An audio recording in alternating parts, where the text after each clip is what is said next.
A shockwave just hit Washington, and most Americans haven't been told what it really means.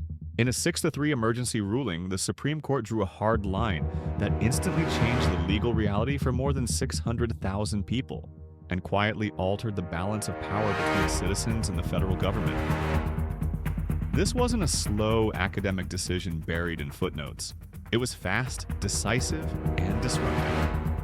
And while headlines are trying to reduce it to a routine legal update, the consequences are already moving. Through immigration enforcement, federal agencies, and the rights of ordinary Americans who never imagined they were part of the story.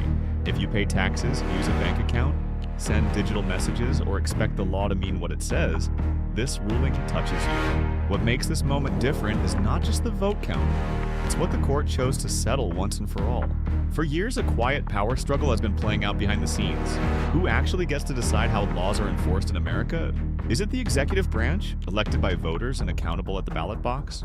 Is it individual district judges who can freeze national policy with a single order? Or is it federal agencies that expand temporary programs into permanent systems without ever going back to Congress? With this ruling, the Supreme Court didn't hedge. It answered those questions directly. And the answer is sending tremors through parts of the government that have operated on autopilot for far too long. To understand why this matters, you have to step back from the headline and look at the power dynamics underneath it. For more than a decade, major national policies have been shaped not by legislation, but by extensions, injunctions, and emergency authorities. Programs created as short-term fixes quietly become permanent fixtures. Judges issue nationwide orders that halt enforcement everywhere. Not because the law is unclear, but because they disagree with how it's being applied. Agencies accumulate authority through inertia, arguing that because something has existed for years, it must now be untouchable. That's the shadow system this case drags into the open. This story began with something that sounds benign, even compassionate. Temporary protected status was created in 1990 as a humanitarian tool. The idea was simple.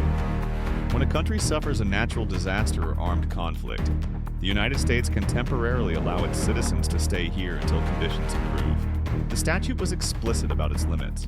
6 to 18 months, temporary, emergency, limited. It was meant to be a bridge, not a destination. But over time, that clarity eroded. Administrations of both parties kept extending TPS designations, often for years at a time. What was supposed to last months stretched into decades. Here's the number most people miss. The average person currently on TPS has been in the United States for more than 12 years. 12 years on a status that literally contains the word temporary. More than 600,000 people have built lives, businesses, and families under a legal framework that was never designed to sustain permanence. And none of that permanence came from Congress. It came from bureaucratic renewals and court orders that prevented enforcement, effectively rewriting the statute without a single vote. That pattern should sound familiar because it isn't limited to immigration. The same logic has been used across the federal government. A program is launched as a short-term emergency. You can see this playbook clearly in the growth of federal surveillance. In 2018, the Treasury Department's Financial Crimes Enforcement Network launched what it called an emergency data collection program. It was supposed to last 90 days, triggered by concerns about financial crimes. 90 days turned into 6 years. During that time, FinCEN collected detailed transaction data on tens of millions of Americans every month. Not because those Americans were suspected criminals, but because their data passed through banks that were compelled to hand it over.